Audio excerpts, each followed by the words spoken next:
Alzheimer's disease is the most common form of dementia. It is characterized by progressive loss of memory and brain function. Symptoms come on slowly, and one of the major risk factors of Alzheimer's disease is age. It is a progressive and fatal disease without a cure.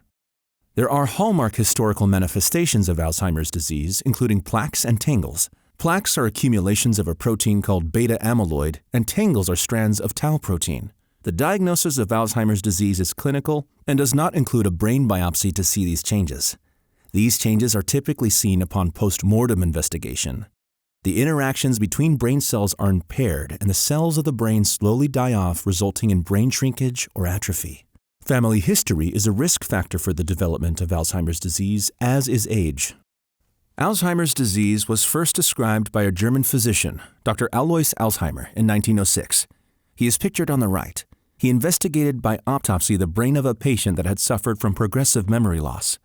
To the left is a 1902 picture of one of the first patients described by Dr. Alzheimer. Alzheimer's disease is now recognized as the most common form of dementia. The symptoms associated with Alzheimer's disease are insidious in onset. They are progressive and staged as mild, moderate, and severe based on ability to function.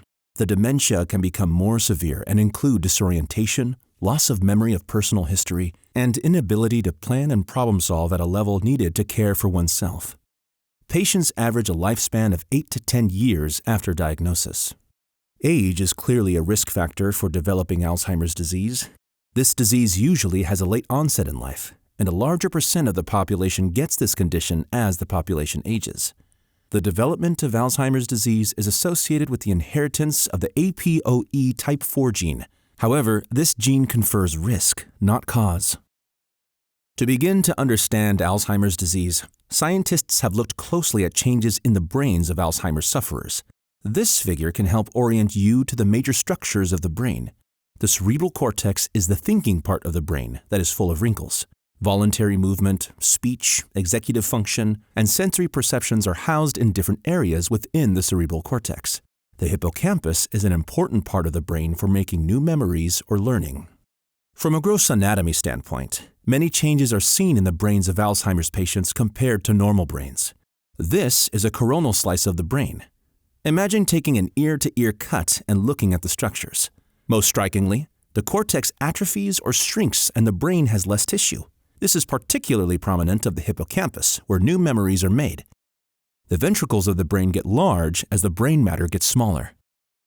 From a histopathological standpoint, there are some changes associated with Alzheimer's disease. Scientists are trying to understand how these changes affect the cells of the brain or neurons. Connections between neurons are decreased, which presumably results in decreased cell-to-cell communication. Amyloid plaques are present between neurons and are made of a conglomeration of a protein called beta amyloid.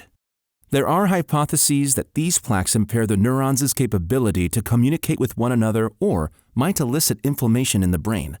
Within neurons, neurofibrillary tangles or conglomerates of a protein named tau are seen. Presumably, these tangles impair the functions of the neurons. The treatment strategies for Alzheimer's disease involve trying to preserve neurons and function as long as possible. There are currently 5 drugs on the market aimed at this goal. Classically, about half of the patients will respond to medications for a period of about 1 year.